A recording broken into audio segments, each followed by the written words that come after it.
Shalom Bapak Ibu, Saudara yang dikasihi oleh Tuhan Yesus Kristus. Malam ini saya akan berbicara tentang jangkar Allah. Saudara-saudara, perjalanan kehidupan manusia ini identik dengan kapal yang berlayar dari satu pelabuhan ke pelabuhan tujuan. Misalnya dari Jakarta ke Eropa. Demikian juga hidup kita. Dari hidup sekarang sampai kita dipanggil Tuhan, itulah perjalanan hidup kita. Nah saudara-saudara, kapal itu di tengah lautan, dia diterpa badai, topan, angin ribut, dan gelombang samudra, gelombang ombak samudra yang begitu besar. Saudara-saudara, lautan dan badai adalah gambaran kehidupan di dunia yang tidak pernah tenang, tapi penuh dengan gejolak. Hidup tidak mungkin selamanya tanpa masalah. Dan masalah-masalah itu tidak pernah kita harapkan atau kita pikirkan akan terjadi. Seperti yang terjadi sekarang. Masalah coronavirus. Siapa yang menyangka malah akan menjadi pandemi di seluruh dunia. Banyak ekonomi negara-negara yang jatuh secara drastis, tidak ada bisnis karena lockdown, PHK terjadi di mana-mana, kesulitan keuangan, dan lain-lain. Belum lagi ada masalah keluarga, keuangan yang tidak mencukupi, pasangan yang selingkuh, anak terkena narkoba, hamil tanpa tahu siapa ayahnya, sakit sudah bertahun-tahun, tidak sembuh-sembuh, atau masalah yang sudah bertahun-tahun seperti yang saya alami 20 tahun. Atau mungkin orang yang kita cintai meninggal secara mendadak dan sebagainya dan sebagainya. Saudara-saudara, ada 3 kemungkinan kapal yang terkena badai dan ombak samudra itu akan terjadi apa? Pertama, dia akan karam. Yang kedua, dia akan terdampar di tempat yang lain. Dan yang keempat, dia akan sampai di tempat tujuannya dengan selamat. Terus, pertama kali karam. Sudah tahu kapal Titanic yang begitu dibanggakan oleh pembuatnya. Ya, bahwa kapal ini tidak mungkin dapat tenggelam. Tapi kenyataannya, dalam pelayarannya perdana, dia karam karena lambungnya menyobek gunung es yang tidak kelihatan. Ya saudara, kapal yang karam ini menggambarkan orang yang tidak tahan menghadapi masalah dalam kehidupannya. Sehingga akibatnya dia tekanan darahnya naik dan pembuluh darah di otak pecah atau tersumbat sehingga dia stroke. Atau juga mungkin dia gila. Sampai juga dia nekat bunuh diri atau terkena kanker dan sebagainya. Karena kanker itu adalah akibat depresi yang berat, saudara-saudara. Nah ini pun terjadi pada orang kaya keempat di Jerman menurut majalah Forbes, yaitu Adolf Merkel. Bayangkan saudara-saudara, dia sangat kaya, memiliki pabrik semen Heidelberg, omsetnya 169 triliun per tahun.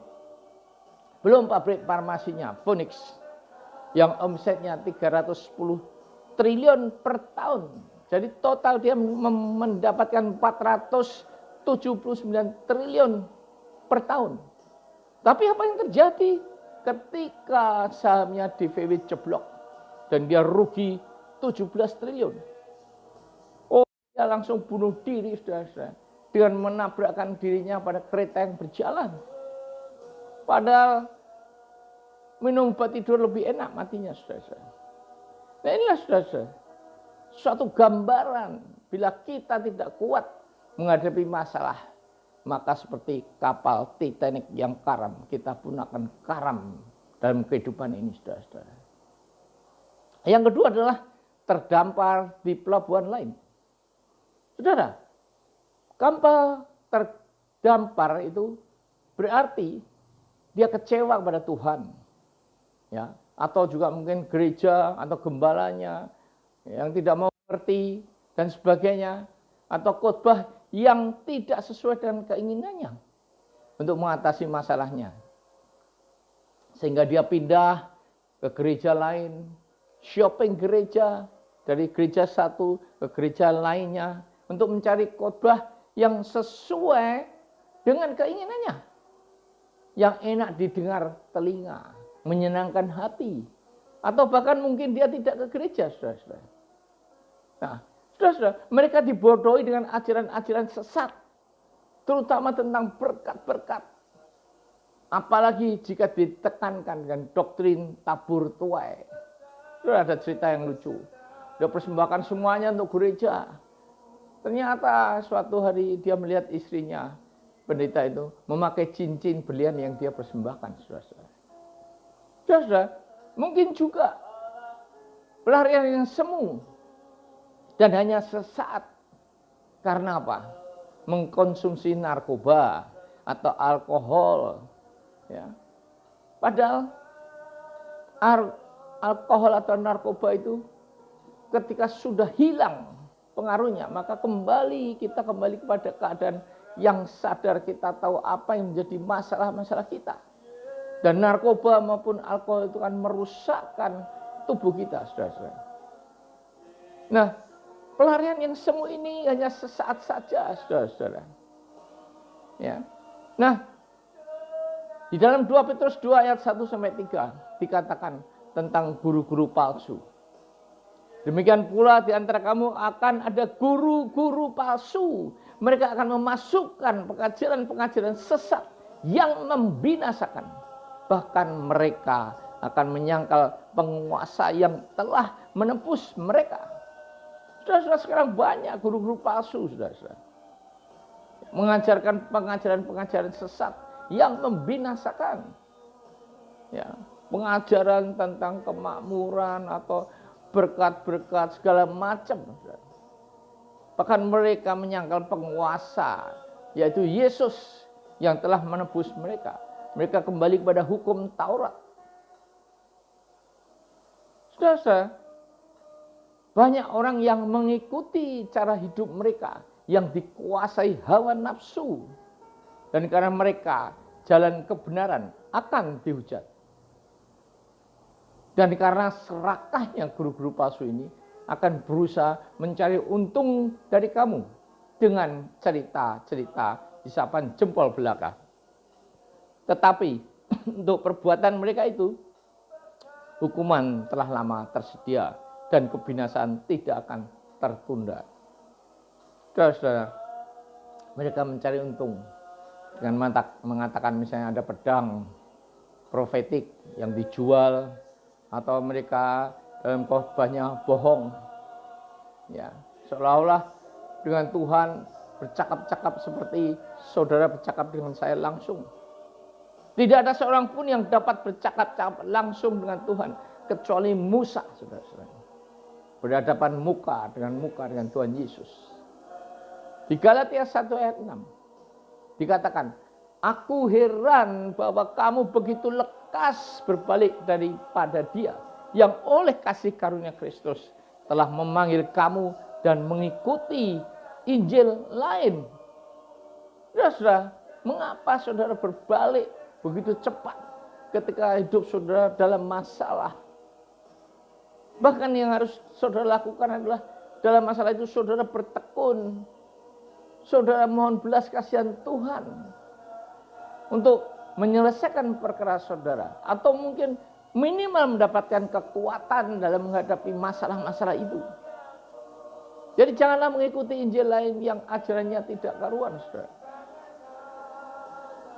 Nah, yang ketiga, kapal itu dapat bertahan karena jangkar diturunkan. Dan setelah badai reda, ombak samudera reda, dia meneruskan perjalanannya ke pelabuhan akhir, pelabuhan yang dituju. Nah, saudara-saudara, ketika ombak itu terjadi, badai topan terjadi, maka nakoda yang berpengalaman akan segera menurunkan jangkar agar kapal tidak karam atau terdampar. Nah, apakah fungsi jangkar? Nah, jika kapal diseret ombak makin jauh, maka jangkar itu akan semakin dalam menghujam ke dasar lautan, sehingga makin kokoh cengkeramannya. Dengan makin kokoh cengkeramannya, saudara-saudara, maka kapal itu tidak akan terseret atau bergoyang-goyang atau maksudnya pergi ke tempat yang lain, saudara-saudara. Nah, saudara-saudara, apakah fungsi jangkar?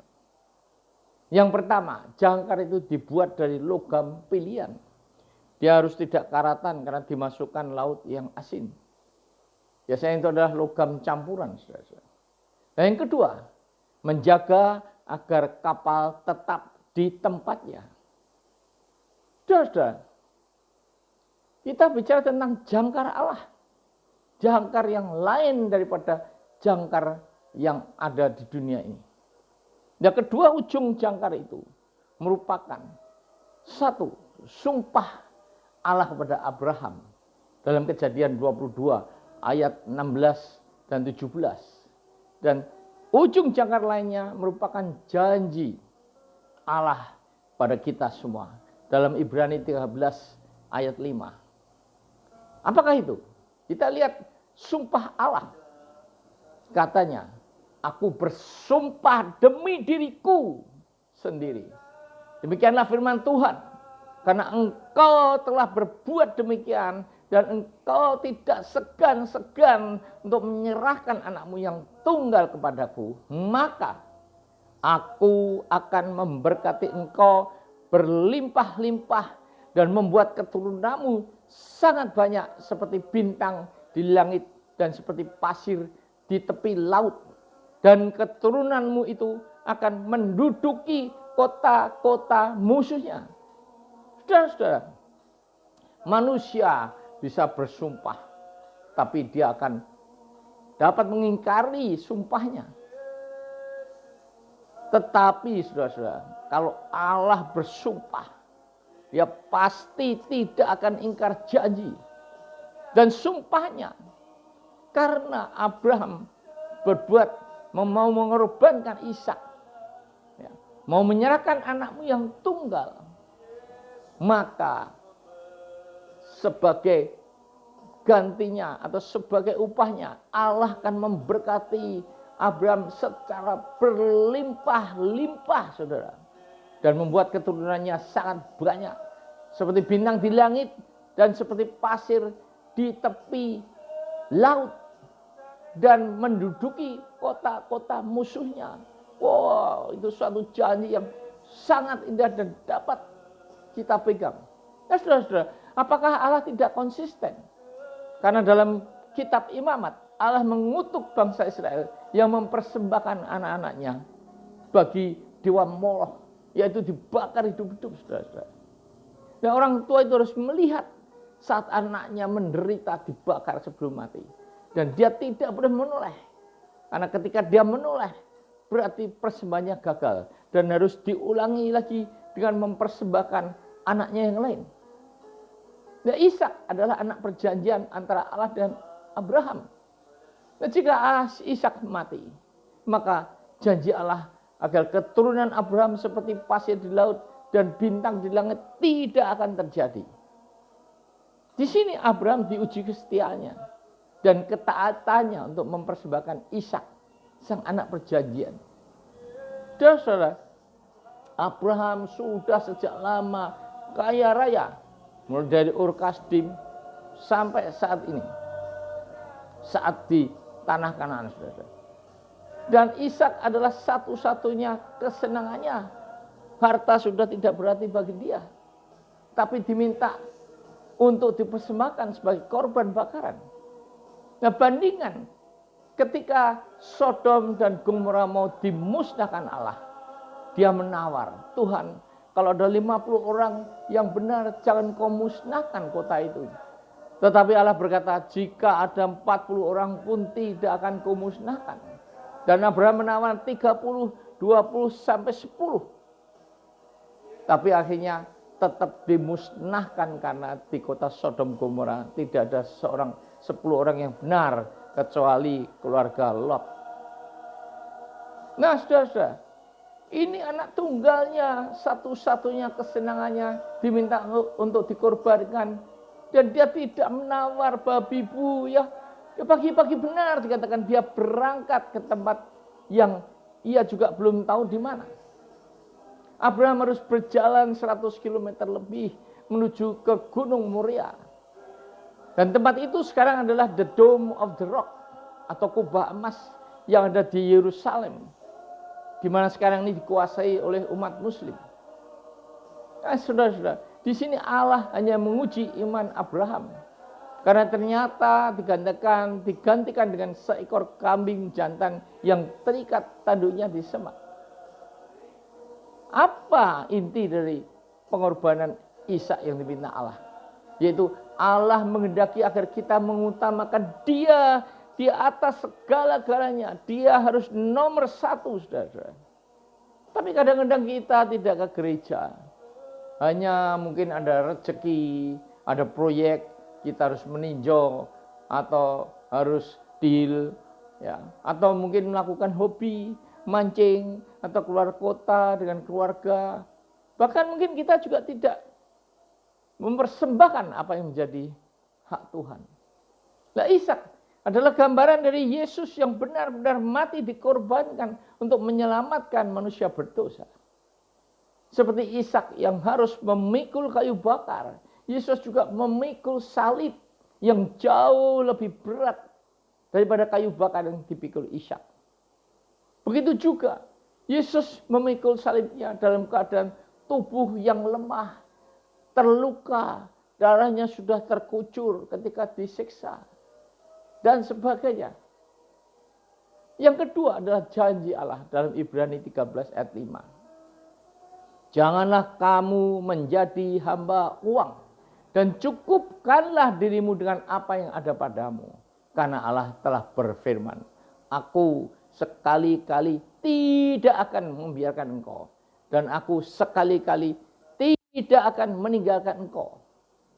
Saudara-saudara, Tuhan tidak pernah membiarkan kita hidup dalam kekurangan. Dia pasti mencukupi kebutuhan kita. Tetapi bukan keinginan kita. Sudah 20 tahun, saudara-saudara, saya tidak punya income. Bahkan banyak hutang untuk menyelesaikan masalah tanah saya. Tetapi saya belum pernah hanya makan nasi kicap sekalipun, saudara-saudara. Hanya sekalipun tidak pernah. Apalagi tidak bisa makan, saudara-saudara. Bahkan saya dapat melayani kemana-mana. Sampai ke luar negeri. Dan Tuhan secara heran, secara ajaib menyediakan semua biaya-biayanya, saudara-saudara. Nah, apakah bedanya keinginan dan kebutuhan? Saudara-saudara, sebagai contoh, ada toko material, penjualnya ingin mempunyai istri yang cantik seperti Syahrini, saudara-saudara. Ya, apa yang terjadi? Dia ingin istri yang cantik, bodinya Yahud, ya, wangi, langsing. Tapi yang didapatkannya adalah istri yang gemuk. Maaf, seperti Pretty Gloria, besar. Dan dia bertanya, Tuhan, aku ingin istri yang cantik. Ini hidungnya pesek, badannya besar, Tuhan. Kenapa kau berikan padaku? Tapi dia tidak tahu, suatu ketika mobilnya mogok. Nah, istrinya mendorong, saudara-saudara, didorong karena besar kuat. Bukan itu saja. Suatu hari kulitnya tidak masuk, saudara-saudara. Padahal ada semen, bersak-sak semen yang harus dimuat di atas truk. Dan ini istrinya, karena dia besar, dia bisa muat semen itu satu persatu naik ke atas truk. Dan ketika airnya mati harus menimba dari sumur, maka istrinya dengan gampang menimba air dari sumur. Itulah, saudara-saudara, kebutuhan yang dicukupi Allah, bukan keinginannya mendapatkan istri seperti artis yang cantik. Karena apakah dia dapat membiayai istrinya kalau misalnya seperti Syahrini? Ya, minyak wanginya aja berapa? Kacamatanya dipakai itu 50 juta. Ya, belum pakaiannya. Bas, dia tidak mungkin dapat memenuhi kebutuhan fisik Syahrini, saudara. Atau juga saudara pengen punya mobil, padahal gajinya ya 5 juta per bulan. Lah, mana bisa 5 juta untuk membeli mobil, angsurannya berapa, down payment-nya berapa. Nah mungkin Allah mencukupi kebutuhan saudara dengan motor. Itu pun juga mungkin kita nggak bisa mengangsur motor. Dan apapun juga, pokoknya kita sampai di tempat tujuan. Karena masalah kita transportasi, mungkin naik angkot sudah cukup. Nah inilah saudara-saudara bedanya keinginan dan kebutuhan. Keinginan adalah apa yang kita inginkan. Tapi kebutuhan adalah apa yang kita butuhkan dalam hidup ini. Saudara-saudara, Yusuf, Ishak diberkati karena disertai dan dikasih Allah. Yusuf dibuat berhasil oleh Allah. Dan Ishak menuai 100 kali lipat dari taburannya. Nah kita harus berpegang kuat pada janji-janji Tuhan dengan syarat kehidupan kita yang harus benar dan kudus. Dan sebagai pelaku-pelaku firman, saudara-saudara. Saudara, untuk memegang jangkar tadi yang di dalam laut, maka diperlukan rantai pemegang jangkar, yaitu sling, saudara-saudara. Besi, saudara-saudara.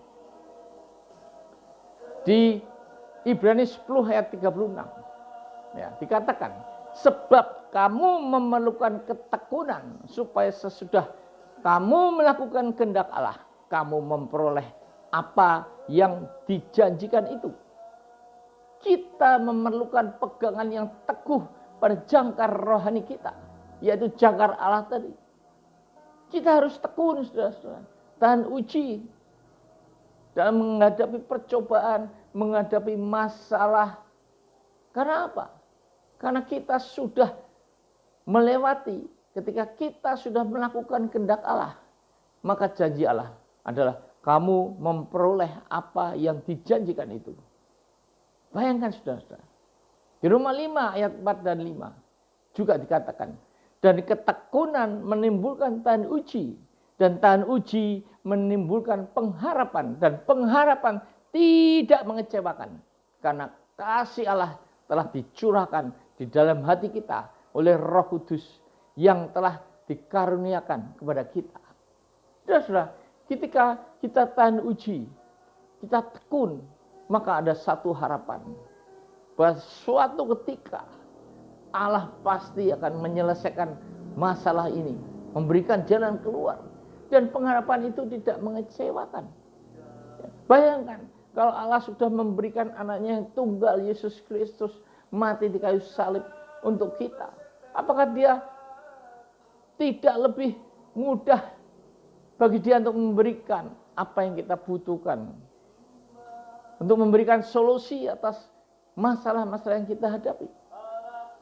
Ya saudara-saudara, iman dan penderitaan akan menimbulkan pengharapan, saudara-saudara.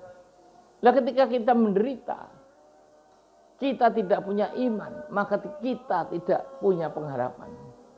Jadi ketika kita menderita, ditambah dengan iman, itu akan menimbulkan satu pengharapan, pasti terjadi yang terbaik bagi kita, saudara-saudara. Di Ibrani 6 ayat 19 dikatakan, harapan kita itu seperti sauh yang tertanam sangat dalam dan merupakan pegangan yang kuat dan aman bagi hidup kita. Harapan itu ibaratnya menembus gorden ruang maha suci di rumah Tuhan di surga. Saudara-saudara, sauh itu tidak kelihatan, saudara-saudara, di dalam laut. Tapi kita percaya bahwa sauh itu ada dan merupakan harapan kita. Jangkar Allah merupakan pegangan yang kuat dan aman bagi hidup kita. Karena tanpa pegangan yang kuat, maka yang terjadi adalah seperti tadi, kapal yang karam ataupun terdampar di pulau lain. Harapan itu ibaratnya menembus gorden ruang maha suci di rumah Tuhan di sorga.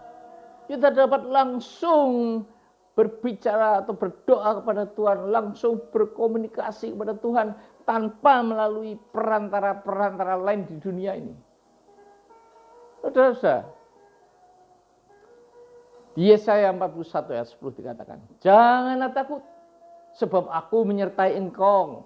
Janganlah bimbang, sebab aku ini Allahmu. Aku akan meneguhkan, bahkan aku menolong engkau. Aku memegang engkau dengan tangan kananku yang membawa kemenangan. Saudara-saudara, jangan khawatir. Ada 365 kali di dalam Alkitab. Berarti apa? Setiap hari kita tidak boleh khawatir. Ya, karena apa? Karena Allah menyertai kita. Dan janganlah bimbang, sebab aku ini Allahmu. Sudah. Orang bimbang itu ibaratnya kaki yang satu di perahu A, yang kaki kanan di perahu B. Nah, ketika kedua perahu itu berjalan, kalau dia berjalan searah, maka kita masih dapat berdiri. Tapi ketika perahu itu mulai berjalan ke arah yang berlawanan, maka kita akan terjatuh jika kaki kita tetap berada di dua perahu itu. Kita harus memilih perahu mana yang harus kita pakai untuk tempat berpijak kita. Ya, dikatakan aku akan meneguhkan, bahkan akan menolong engkau. Saudara, janji Allah itu ya dan amin. Dia akan memberikan kekuatan kepada kita, bahkan menolong kita. Aku akan memegang engkau dengan tangan kananmu yang membawa kemenangan. Saudara, tangan kanan kita dihormati, bukan tangan kiri. Kita akan dipegang sehingga ketika jatuh kita tidak akan tergeletak. Dan Allah membawa kita kemana? Kepada kemenangan, saudara-saudara. Saudara-saudara, renungan ini akan saya akhiri dengan ayat 1 Korintus 2 ayat 9 yang berbunyi, tetapi seperti ada tertulis, apa yang tidak pernah dilihat oleh mata dan tidak pernah didengar oleh telinga dan yang tidak pernah timbul di dalam hati manusia, semuanya yang disediakan Allah bagi mereka yang mengasihinya. Nah, saudara-saudara, ayat ini terjadi pada diri saya, saudara-saudara. Ya. Kita tidak pernah melihat, kita tidak pernah mendengar, dan terutama tidak pernah ada dalam pikiran kita akan begini begitu. Tapi semuanya disediakan Allah. Tapi bagi siapa? Bagi mereka yang mengasihinya. Saudara-saudara, mengasihi berarti kita melakukan perintah Allah. Kita hidup dalam kekudusan, dalam kebenaran. Nah, renungan ini, kesaksian saya nanti akan saya rangkum dengan satu tema, My God is real. Amin.